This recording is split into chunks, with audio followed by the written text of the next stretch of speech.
Bryce Young completed only 51% of his passes for 4.4 yards per attempt in week 1. The only quarterbacks who were worse were a rookie starting versus one of the best defenses in the NFL, Cam Ward, and Russell Wilson behind one of the worst offensive lines in the NFL. Even if you remove the interceptions that Young threw, Young ranked number 28 in success and number 25 in EPA per attempt. If we just want to look at the simplest of passes, those thrown 5 air yards or less, Young completed just 56% of attempts with a 13% success rate, minus 0.54 EPA per attempt, and a mere 2.8 yards per attempt.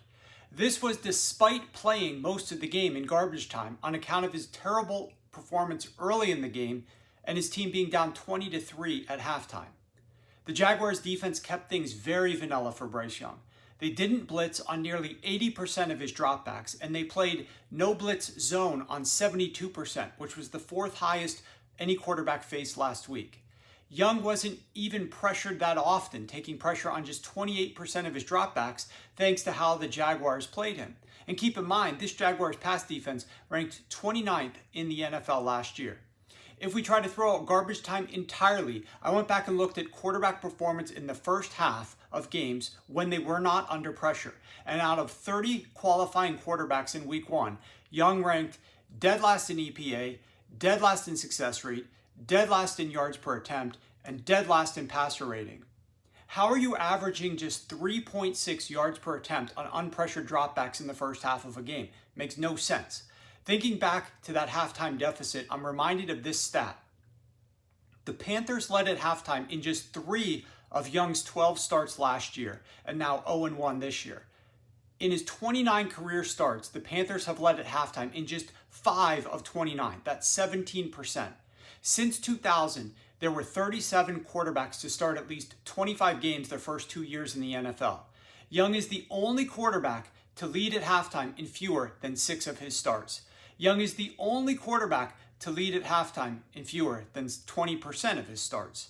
So many people were backing Young based on the super small sample size at the end of the year where they thought he played better, and he did moderately so. But even in those games, he delivered average stats versus the NFL's easiest schedule of pass defenses to close the year, with every single opponent his last 4 weeks ranking 20th or worse. There's never been a quarterback who's rebounded from performances like Young delivered in his first couple of years that went on to become a franchise quarterback.